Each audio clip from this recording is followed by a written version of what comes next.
you a little bit about my philosophy of education and a little bit about some of the ways we entered various kinds of research projects. You know, my main time here, and by the way, I came here in 1959, about a half a century, has mostly been with graduate students.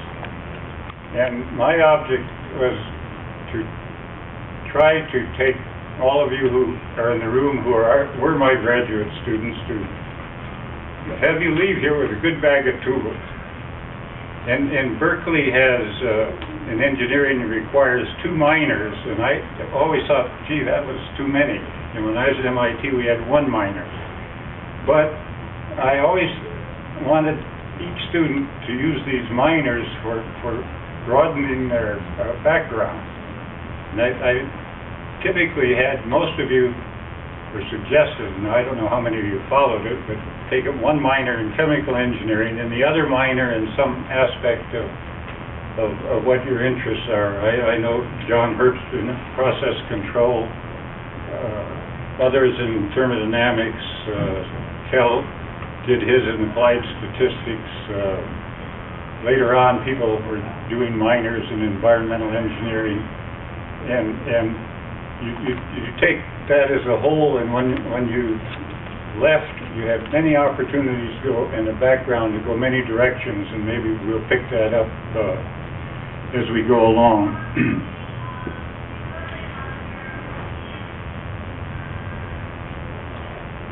On reflection, I think I've had 3 mentors, and one was Professor Godin, under whom I worked at MIT.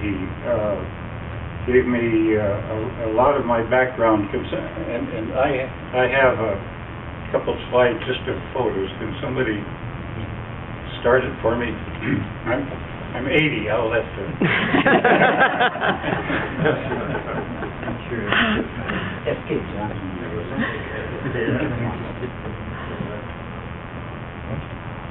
You hit the help buttons.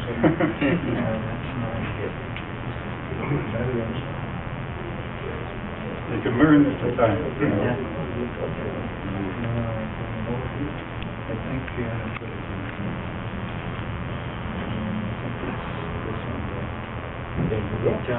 That's it. All right, I'm going to expand it for you. Okay. This is quite a famous picture. I've seen it in a volume that Overbeek had of his own life and papers. And this was taken probably a few days after I got my doctorate degree. In the middle is Overbeek, Professor Overbeek, the world's greatest colloid chemist. And a young guy with a tie. Your grad students even wore ties in my day. Professors hardly do today.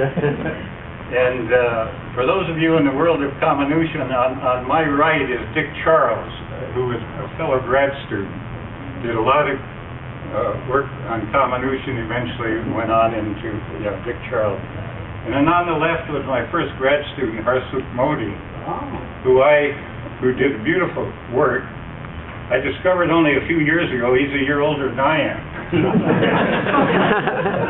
and to the right is of Overbeek, left of Overbeek is Phil DeBrain, who was an assistant professor at the time I was there. And to his left is Dick Stidter. And Stidter was around our department for about a year. He spent the year there writing his thesis for Overbeek, who is from Holland, and later had good share of his career at that agricultural station in Albany. Then Horatio Bergna, who worked his career he was a postdoc, worked his career for DuPont, edited a lot of volumes on silica, and just died, I saw, in the ACS. And then 2 other grad students, John Prendesack and Ken Larson. Overbeek was born in 1911, died only a year or so ago at 96 in age. By the way, somebody else born in 1911 was Ned Arbiter, who who died only about a month ago, at 96 or 7. And Matt Arbiter still had all his marbles, although he was deaf, as I understand it. Overbeek, unfortunately, I heard from DeBrain's wife that he didn't even know he was a chemist about the last year of his life. But this, that's part of the group that was there. This is the end of August when how do I go ahead? Oops. Come rescue. You just need to hit the arrow and... Oh, I just hit the arrow.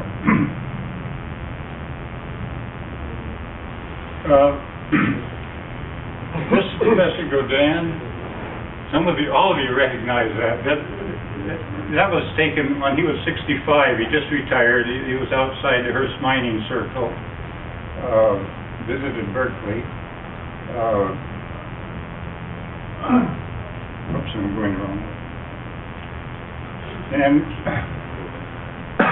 1961, I got the Raymond Award, and Godin made the presentation.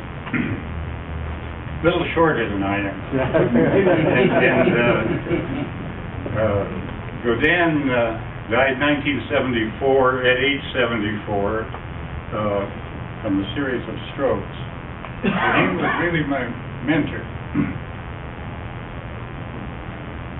This is another person that I consider a mentor, but more in an inspirational way.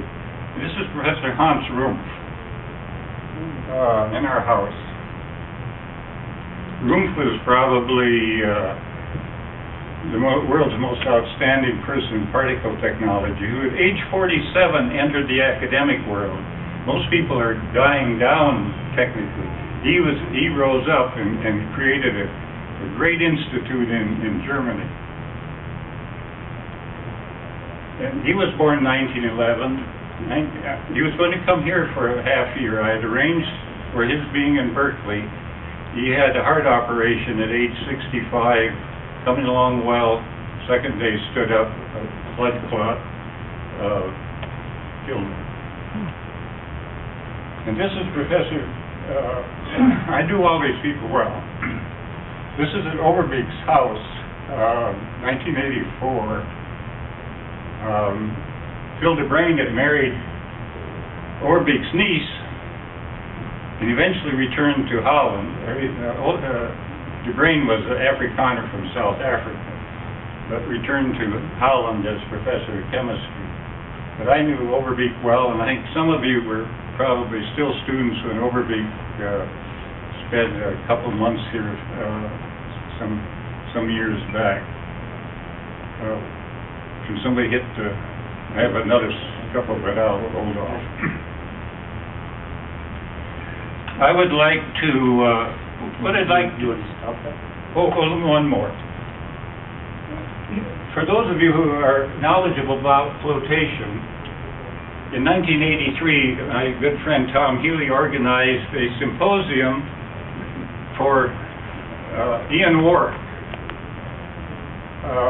who in the 30s and 40s did a great deal of classic work on the flotation of sulfide, and that is still today. Much of what he did is a real value, and he left the research world and essentially started CSIRO in Australia, and as you can see,